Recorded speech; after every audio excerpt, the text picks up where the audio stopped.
as we continue with the build-up to the inauguration of U.S. President Joe Biden. That's happening a little bit later on today.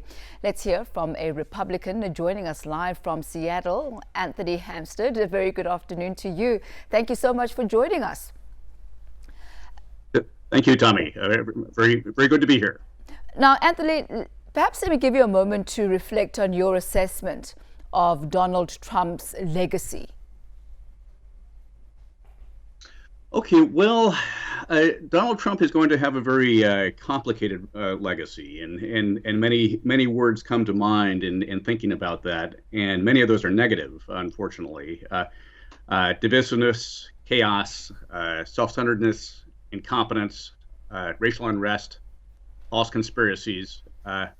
All of these are part of Donald Trump's legacy.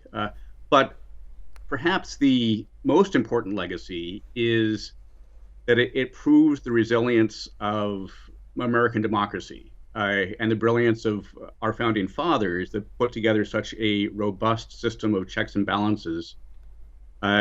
Really, when they designed the Constitution, the worst case scenario that this was designed for was someone like Donald Trump, who wanted to concentrate powers in the executive.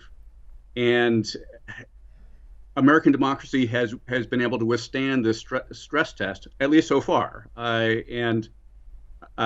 So while many things are negative about the Trump legacy, that democracy has gotten through this, I think is a true positive. Do you think, though, Anthony, that this is the end? You're talking about the U.S., you say, having withheld the stress test. You say there are checks and balances that are in place. But what we've seen with the storming of the Capitol is those checks and balances being challenged. We saw members and parts of the Republican Party actually standing up and supporting Donald Trump in challenging the very Constitution that you have upheld. What does this say about the United States? What does it say about perhaps the tension and the friction and the factionalism even within the Republican Party itself? Oh, you're correct, Thami. There's no doubt that we are at as tense and fractious time as we have seen, at least since the 1960s. And maybe the 1860s when we had the Civil War. But again, so far the system is worked. Despite the chaos on January 6th with the storming of the Capitol, things went forward. The Electoral College that same day, they did their job. Also, in looking at how the system worked, it's great to see how robust and resilient the judiciary system has been. In that one of Donald Trump's legacies, again, is how many judges he's appointed.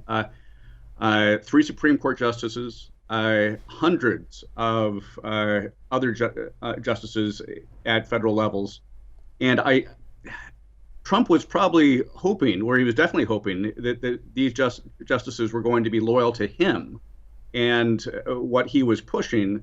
But it's great to see that those judges, when cases came before them, specifically when Trump was challenging the election in court with over 50 cases, all of those were thrown out. Many of them were before justices that were appointed by Donald Trump, including the Supreme Court. So they're following the facts, they're following the Constitution, and it's working. There's still tensions and things can still go badly wrong, but so far it is showing that American democracy is being robust and hopefully self-correcting. Anthony, is Joe Biden going to receive support from the Republicans? Well,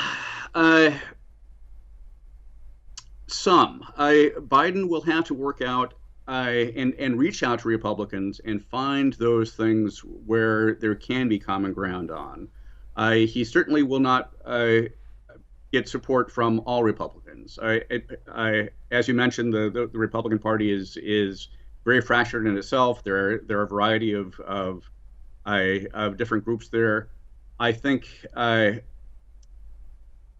Biden will have to reach out and work with some Republicans in order to get almost anything done, because in Congress, the split between Republicans and Democrats is so tight. In the Senate, it's a 50-50 vote, and in the House, it's a very small Democratic majority. So things have to be bipartisan if there's going to be progress in the U.S. Anthony, there was I guess a moment where you had to think about that and a bit of hesitation on your side.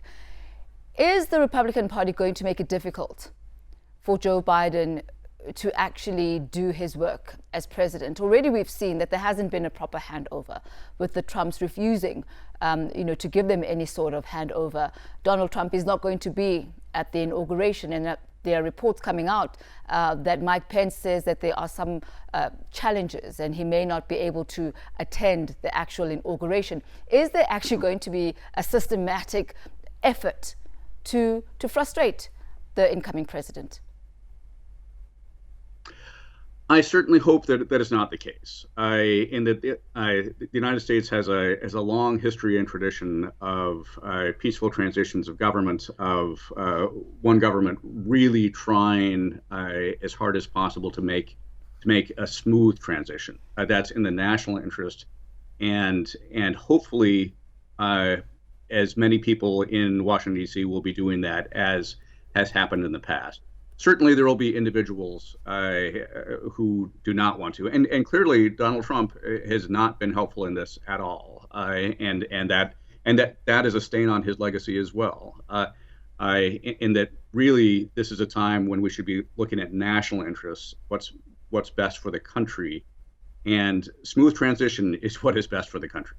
Anthony, before I let you go, Donald Trump has made his interest for the 2024 presidency well known. Does he have a chance of coming back once again and trying to vie for president? Well, he has a chance, but like your previous guest who had COVID twice, for the sake of the United States, we certainly hope we don't have to suffer through Donald Trump a second time.